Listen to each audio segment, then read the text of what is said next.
पेड़ों का छुपा जीवन, कैसे पेड़ बात करते हैं और एक दूसरे का सहारा बनते हैं। कल्पना कीजिए, एक जंगल की।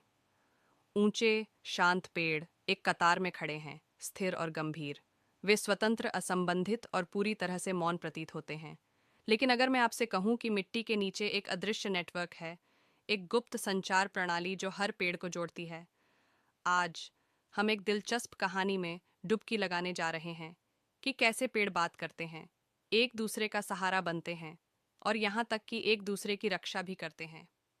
यह कहानी शुरू होती है एक शोधकर्ता डॉ सुजैन सिमार्ड के साथ, जिन्होंने ब्रिटिश कोलंबिया के एक जंगल में एक अद्भुत खोज की। उन्होंने देखा कि विभिन्न प्रजातियों के पेड़ एक साथ फलते फूलते हैं और संसाधनों को साझा करते हैं। अपने अध्ययन में उन्होंने कुछ जादुई पाया। जंगल के फर्श के नीचे एक विशाल भूमिगत नेटवर्क है, जिसे वुड वाइड वेब के नाम से जाना जाता है, जो पेड़ों को जोड़ता है। इस फंगल नेटवर्क को माइकोराइजल नेटवर्क कहा जाता है, जो पेड़ों के लिए एक प्रकार का इंटरनेट है, जिससे वे संदेश भेज सकते हैं और पोषक तत्व साझा कर सकते हैं। जब एक युवा पौधा बढ़ने के लिए संघर्ष करता है, तो बड़े वृद्ध पेड़ इन फंगल नेटवर्क के माध्यम से इसे अतिरिक्त पोषक तत्व भेजते हैं। यह एक बुजुर्ग संरक्षक के समान है, जो एक युवा शिष्य को सलाह और समर्थन देता है। और यह केवल छोटे पौधों को ही मदद नहीं है।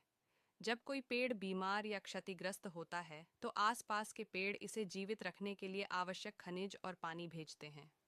कुछ वैज्ञानिक इन पुराने प्रभावशाली पेड़ों को मदर ट्री कहते हैं, क्योंकि वे अपने आसपास के जंगल की देखभाल करते हैं। लेकिन यही सब नहीं है। पेड़ एक दूसरे को खतरे के बारे में भी चेतावनी दे सकते हैं। जब किसी पेड़ पर कीट हमला करते हैं, तो यह हवा में रसायन छोड़ता है और अपने पड़ोसियों को चेतावनी देने के लिए फंगल नेटवर्क के माध्यम से संकेत भेजता है।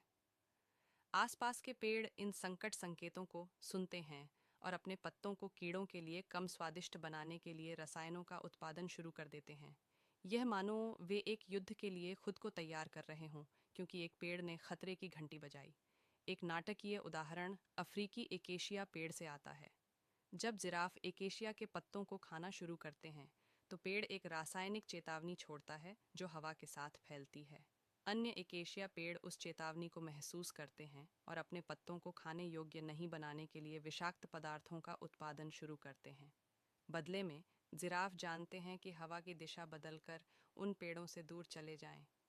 तो इसका हमारे लिए क्या अर्थ है? पेड़ों के जुड़े हुए जीवन को समझना हमारे लिए गहरी शिक्षा है। यह हमें याद दिलाता है कि प्रकृति केवल सर्वाइवल ऑफ द फिटेस्ट के बारे में नहीं है। यह सहयोग, लचीलापन और संतुलन के बारे में है, जिसे मानव बहुत आसानी से बाधित कर सकता है। पेड़ केवल प्रतिस्पर्धा नहीं करते, वे एक दूसरे का समर्थन करते हैं, जिन तरीकों को हम अभी समझना शुरू कर रहे हैं। वुड वाइड वेब की यह कहानी एक छुपी हुई दुनिया है, जिसे वैज्ञानिक अभी भी खोज रहे हैं, और यह हमें दिखाती है कि पेड़ों के मौन, रहस्यमय जीवन से सीखने के लिए हमारे पास कितना कुछ है। हर पेड़ एक बड़े, अदृश्य समाज का हिस्सा है, मानो मिट्टी के नीचे एक समुदाय हो। अगली बार जब आप जंगल में चलें, तो याद रखें, वे पेड़ बात कर रहे हैं, एक दूसरे की देखभाल कर रहे हैं और अपने समुदाय को जीवित रख रहे हैं। इसलिए आइए हम उनका सम्मान करें और उनकी रक्षा करें, क्योंकि वे केवल मौन दिग्गज नहीं हैं, वे हमारे ग्रह की जीवित धड़कन हैं।